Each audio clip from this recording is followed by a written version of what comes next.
भारत के कुल राज्यों पर 70 लाख करोड़ का कर्ज है। 1 लाख करोड़ का कर्ज नहीं, 2 लाख करोड़ का कर्ज नहीं, 10 लाख करोड़ का कर्ज नहीं, 70 लाख करोड़। उत्तर प्रदेश पे 6 लाख करोड़ का कर्ज है, बिहार पे 3 लाख करोड़ का कर्ज है, बंगाल पे 4 लाख करोड़ का कर्ज है, महाराष्ट्र पे 6 लाख करोड़ का कर्ज, तमिलनाडु पे 6 लाख करोड़ का कर्ज, आंध्रा तेलंगाना पे 3-3 लाख करोड़ का कर्ज, पंजाब पे 3 लाख करोड़ का कर्ज है। छोटा सा दिल्ली है, इसके ऊपर भी 50,000 करोड़ का कर्ज है। कुल 70 लाख करोड़ का कर्ज है। इसके बावजूद पॉलिटिकल पार्टियां चुनाव के पहले मुफ्तखोरी का कंपटीशन करती हैं। एक पॉलिटिकल पार्टी कहती है कि हम आपको मंगलसूत्र देंगे, दूसरी पॉलिटिकल पार्टी कहती है हम तो चेन देंगे, तीसरी पॉलिटिकल पार्टी कहती है हम तो स्कूटी देंगे, चौथी पॉलिटिकल पार्टी कहती है हम तो कैश भी देंगे। सारे वादे कर रहे हैं, पैसा कहाँ है कुछ नहीं पता। अगर मेरे जेब में 100 रुपये नहीं है और मैं 500 रुपये का सामान खरीदने का वादा करूं, तो इसका मतलब कुछ न कुछ तो गलत करना पड़ेगा ना। इसीलिए इस मुफ्तखोरी को रोकने के लिए मैंने सुप्रीम कोर्ट में PIL फाइल किया। इस साल जनवरी 2022 में मैंने PIL फाइल किया। सुप्रीम कोर्ट ने इस मामले को बहुत गंभीर माना और गंभीर मानते हुए इलेक्शन कमीशन और सेंट्रल गवर्नमेंट को नोटिस जारी किया।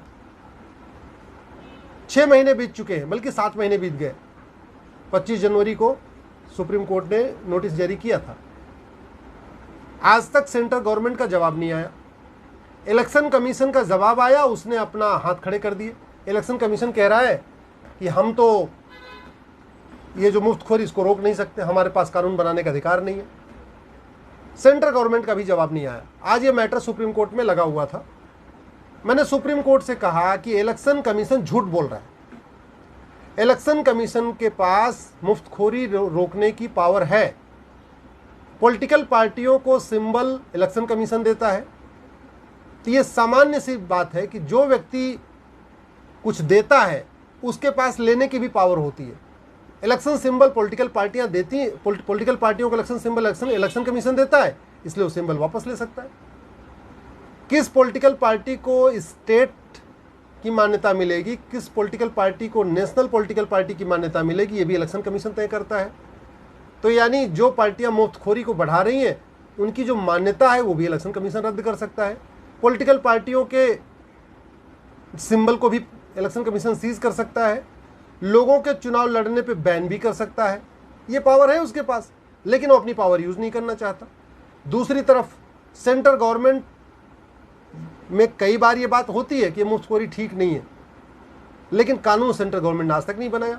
इसके पहले भी सुप्रीम कोर्ट ने एक बार बालाजी केस में कहा था कि आप मुफ्तखोरी रोकने के लिए कानून बनाइए, कानून नहीं बना। इलेक्शन कमीशन को कहा था मुफ्तखोरी रोकने के लिए गाइडलाइन बनाओ, गाइडलाइन नहीं बनी। तो आज मैंने यही कहा कि अब ऐसे बात नहीं बनेगी। पॉलिटिकल पार्टियों की मान्यता रद्द करने, कैंडिडेट के चुनाव लड़ने पे रोक लगाने के लिए एक गाइडलाइन ज़रूरी है, सुप्रीम कोर्ट का डायरेक्शन ज़रूरी है। दूसरा, इंडियन पिनल कोड में ब्राइबरी का कानून है, ब्राइबरी की एक धारा है, लेकिन इसको ब्राइबरी माना नहीं जाता। अरे भैया, इससे बड़ी ब्राइबरी क्या होगी।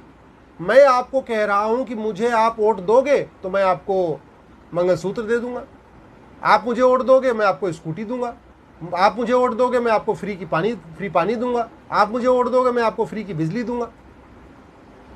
पॉलिटिकल पार्टी वादा करती है, ये पैसा कहाँ से लाता है? क्या पॉलिटिकल पार्टी अपने घर से पैसा लाती है? क्या कोई नेता अपने घर से पैसा लाता है या पॉलिटिकल पार्टी अपने चंदे में से ये काम करती है? पैसा किसका? टैक्स पेयर का।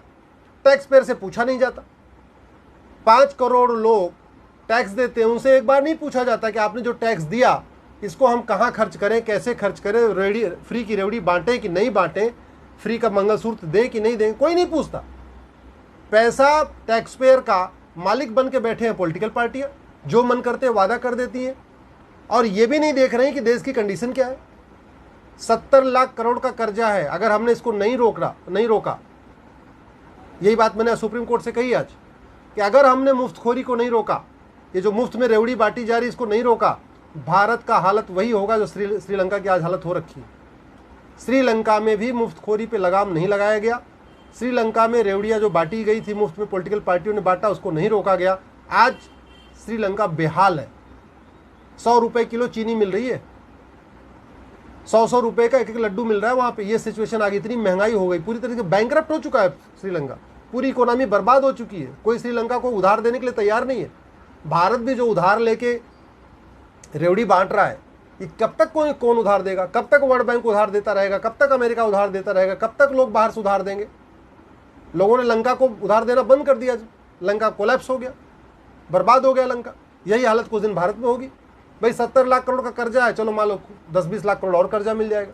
एक दिन तो ऐसा आएगा ना कि लोग उधार देना बंद कर देंगे, उधार देना बंद कर देंगे, पूरा हमारी इकोनॉमी कोलैप्स हो जाएगी।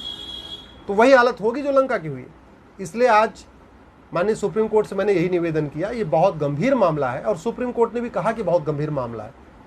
इलेक्शन कमीशन, सुप्रीम कोर्ट ने पूछा आप बताइए ये मामला, आप इसको सीरियस मामला मानते हैं? इलेक्शन कमीशन ने बोला हाँ मामला बहुत सीरियस है। फिर सुप्रीम कोर्ट ने बोला जब मामला सीरियस है आप इस पर कुछ करते क्यों नहीं, फिर अपने हाथ क्यों खड़े कर रहे? सेंट्रल गवर्नमेंट के एडवोकेट से पूछा भाई ये मामला आप इसको सीरियस मानते हैं? सेंट्रल गवर्नमेंट के एडवोकेट ने भी बोला हाँ मामला बहुत सीरियस है।